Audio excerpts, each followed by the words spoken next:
position that the organizers took. But the orgy did happen. It did happen. Approximately how many people do you think? 375. Holy Wow. cow. Right. So they did not beat the record of 500. So 374 men and one woman.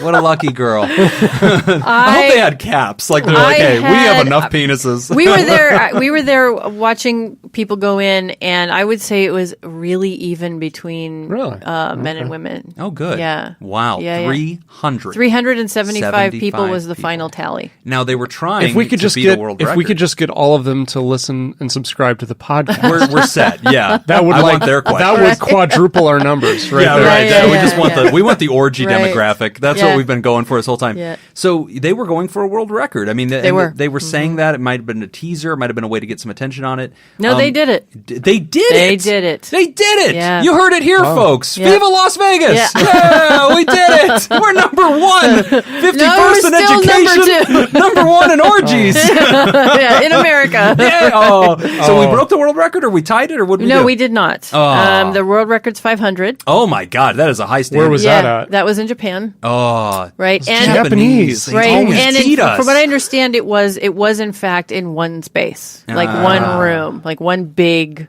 warehouse. I see. Right. Right. Yeah. So Japan has everything. You know, they have Yeah. cooler phones than us. Yeah, The yeah. future's already there. They have better their porn orgies. is way more risque than ours here. You know, Yeah. I'm just going to... America, are you going to take this? Right. You know, are we going to stand up? Are we going to keep coming in second? Literally? Maybe this is what he meant when he said, "Make America great Make again." America... Oh. You know, I passed the buck Viva to la Donald Trump. Stormy. Yeah. I passed the... Mr. President, Right. lead us. This Lead happened us. under your watch. Right. Under your watch. Maybe I mean, some of would that- Hillary have gotten 501? Yeah. No. Maybe. Maybe. We don't know. It depends. We don't know. You know, the popular was there. Yeah. Right. She had the people support.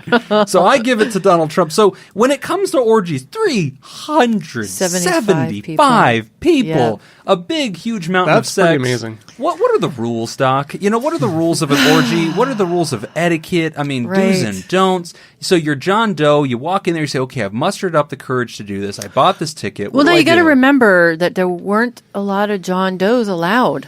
Single men. You had to be in Yeah. a couple I see. predominantly. Okay, Oh. so couple Right. comes in, John and Jane. Yeah. And they bought their ticket. Right, and flew they out see here to another Las John and Vegas. Jane. I Right. see. Right, Yeah. So what's the etiquette? What's the protocol? Right. Well, so, we're obviously having a big... It's like Animal House, right? You just dive. No.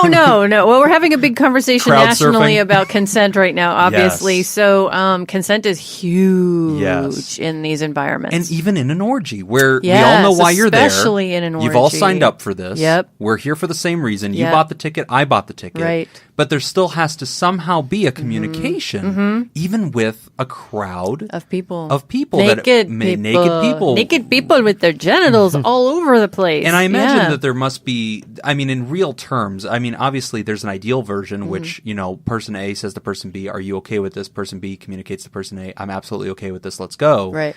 Ideally, that's how we want things to go, but I imagine the magic of the orgy, there's a lot of nonverbal probably there as well. Since I didn't stay to observe some of the other orgies, though, that I have attended, the conversation actually starts when someone decides they want to join. So a lot of times people watch, I see. right? And that I think that is about where the nonverbal communication ends. Right. Is with the watching. But if someone, there's no touching, no getting involved without saying, may I touch, or may Interesting. I get involved, or may I participate. And generally, Right. people are kind of prepped on this. There's Yes. something in writing out Yep. there, or it's Yep. on their ticket. It says, They're hey, told reminder. that before they go in. There are signs. The rule of law still Yeah. applies here. Yeah. It doesn't matter. We're Yep. not, didn't magically teleport in international No. waters. Right. Like, Just because you're at an orgy doesn't mean you want to have sex with everybody. right. Right. So Interesting. someone might approach you that wants to have sex with you, and there's nothing for you that You don't want to do you it. don't want to do it. And I would also imagine Right. because of, we talk about fetishes, we talk about sexual orientation. There's men and and women there, and there's some women that might be bi or lesbian and Right. comfortable with that. There's some men that might be gay Right. or bi, but Right. then there's also those that are there to be straight, and that's what they want today. And there's not like they're wearing like a rubber band that, okay, the blue ones are, the yellow ones are just offering global consent, like what they're. Well, I think it goes even more intimately than that, because some people might want to perform oral and not have it performed on them. Interesting. Right? And some people might want to have anal sex and some people might not, or any kind of penetration. Maybe they just want oral. So all that stuff has to be navigated. It's a lot of communication that has to happen Yeah. and still not lose the energy, you know, and keep the moment going. Right. So, but orgies, it sounds like what you're saying is if a person walks into an orgy, they should anticipate needing to communicate to others. Yes. They should not just take it as global consent. No. They need to talk to people, unless Yes. you're watching, in which case enjoy. Right. But if you're trying to make contact, you need to ask that individual, hi, my name is Jason. Are you interested in this? Is this okay? Right. And they will communicate what they're open to. Right. Wow. Yeah, boy. yeah. That it just feels like a lawyer's nightmare. like, oh God. So what was the research, the data that you wanted to collect? Really, I wanted to find out where these people come from. What the questions that I asked were largely demographic. Okay. Almost like a sex census. Yeah, let's go through the census. Teach us the survey. So it started with what is your current age, right? And that was an open-ended question. Sure. And then the rest of the questions were like, was the event prohibited for under 18, or did they yes. just not ask? Okay, so yeah, it was they put prohibited that in for front under of 18 themselves. because it's a non-alcohol establishment. Right. So anyone 18 and over, that was part of that sensical. They don't want the feds kicking in the door. The event. Right. They had to be part of the Menage Life event. Okay. And then it was things like what is, and I tried to break it down. A lot of people don't think of sexual orientation and preference in the same, they think it's the same thing. Oh, right. So I asked, what is your sex? Yeah. What is your gender? Right. Identity? What is your sexual identification? Heterosexual, homosexual, bisexual, etc. What is your relationship identity? Polyamorous, monogamous, non-monogamous, etc. So I tried to have it be a very sex positive questionnaire that broke down those different aspects. And then what was the age at which you had a sexual experience for the first time? I didn't want to define it as intercourse because sex and intercourse don't have to be the same thing. Right. And then when did you first at what age did you first participate in an orgy? Wow. Or a group sexual experience, not an orgy. I didn't use that language. So so that was the survey basically broken down, and I think we could have gleaned incredible information from that. Yeah. Teach me what the research value of asking the question about first sexual experience. Why is that something a sexologist is very curious about, to learn your sexual origin story and where you began? Well, as sexologists, at least in my training, one of the foundations was learning how to do a Kinsian sex history. And when I was in practice, one of the things, if I came in with someone that was really struggling with the sexual issue, it was the first thing I did was a sex history, because that might just go all the way back and be a behavior that is common for them, right? And they might have self-judged or been judged by someone else when it was just who they are. So finding that information out can tell you a lot of things. It can tell you potentially what kind of sex education they had growing up. If it's super young, why? If they had a sexual experience at the age of 8 or 9 or at 22, 23. Right. So you can glean a little bit of information from that. Yeah. Obviously, you're not going to get detail. Yeah. But you can start to recognize what their attitude might be towards sexuality. And what you just said, their attitude, offline before the show, we were talking a little bit about how this country with 50 states is almost like little countries, and like each place is a fundamental different view. Right. And so if they said, one of the things is, what's your state? Where you live? The state you live in. If they're coming from Arkansas and the age of first sexual activity is 22, well, that's going to tell me something different than if they're from New York and their first sexual experience was at the age of 15. Right. Interesting. Yeah. It's or if they're opposite. Place. You can tell a lot from that. Yeah. That makes a lot of sense. Right. So, when we think about sex therapy, when we think about sexologists, Here now people are introduced, probably for the first time, most of our listeners, to what this discipline is. Mm-hmm. If they're hearing this and they go, you know what, that's the kind of person I need to meet with. I have some stuff that falls into the purview of what they're describing, or our couple has some stuff, or we've thought about becoming polyamory in our relationship, or whatever their interest is. Yeah, and I have gynecologists that still refer their patients to me because they're a lot of times that the person that has MD on the end of their name is really uncomfortable with sexuality. Yes. Yeah, they can do surgery for cancer, reproductive cancer, but when it comes to actually sexual functioning, right, they're just like, here, let me just give your and I was like, well, I'm not in practice anymore. Well, maybe you can you're still an educator. It's like, okay. Can you teach the listener, if they're out there and thinking, man, I really want to find somebody like that to meet with, what resources are out there? Where would a person go to start learning about professionals in their area that they might be able to sync up with? So that's the challenge, and that was one of the challenges for me as a practitioner. There is no licensing board for sexologists. Mm-hmm. If you come from another discipline, say psychology or sociology or whatever, there are licensing boards, and then you can go on and do, postgraduate research or education in human sexuality. Sexologists, that's all we do, and we do it from all of the disciplines, right?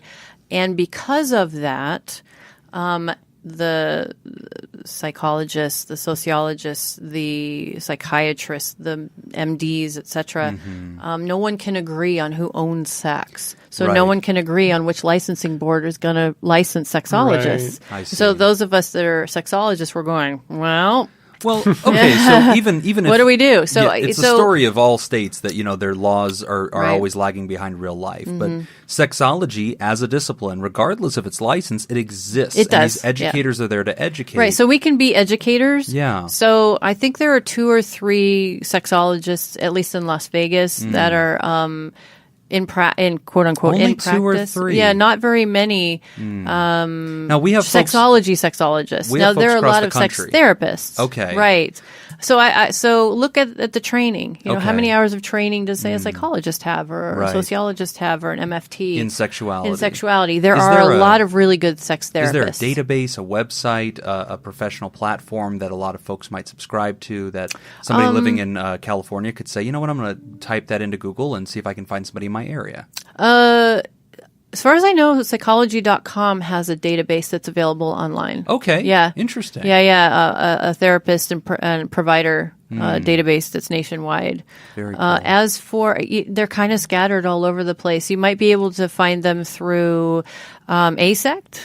That's what I was thinking, was ASECT. Yeah. Yeah, you might be able to find practitioners and therapists through ASECT. But since I'm really not in that field anymore, I'm in the museum sciences now. I get it. And ASECT, for the listener, we've talked about it before, but I believe it's the American Association of Sex Educators, Counselors, and Therapists.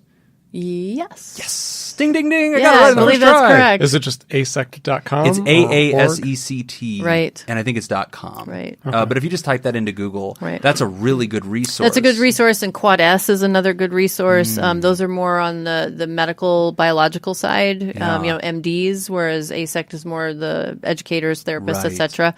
But I think between the two, you can probably find someone in I your feel area. like we have learned a lot, and we have probed the depth of wisdom and research and scholarly ability of Dr. Hartmann. But now I'm wondering, are you able to stick around and hear some just horrible and perverted questions from our listeners? Anything. That's my favorite. All right. Today's the day. So we opened we had this a good up to podcast our, for a long time. I feel like we got a solid 25 episodes in, and it's fun to have you on the last one. 25 is a good number to end That's on. a good one. Yeah, solid. This will be the day we go out of business. So we opened this up to our listeners, and that may have been a huge mistake. Yes. Yeah. So we've got one question. How extensive is the background check for that? I'm sure I'm STD free, but my credit may not be up to snuff. It's stuck with That the is orgy. so good. You don't do Oh a my credit God. check then, I'm guessing. Right. So 600, get out. So really the two industries have the most rigorous testing are, of course, the adult industry, where they do an STI panel every 2 weeks, and then our brothel industry, which does it weekly. But when you're going to a sex party, or you're going to an orgy, most people aren't showing up with their papers. So they did have a condom sponsor, which was the talent testing service here in town. They have a civilian wing. Oh, wow. And so they provided 2,000 condoms. Oh, my gosh. Yeah. And we have their literature at the museum as well. They're great because we work, we associate a lot with the adult industry that's here. But condoms. Yeah. There is no guarantee that you aren't going to be exposed to something at a place where, testing papers aren't being provided. So, Right. Yeah. So, but no credit check. No credit check. Oh, thank God. No. Okay. Don't So care about your credit. Just if you care about your declared- junk. That's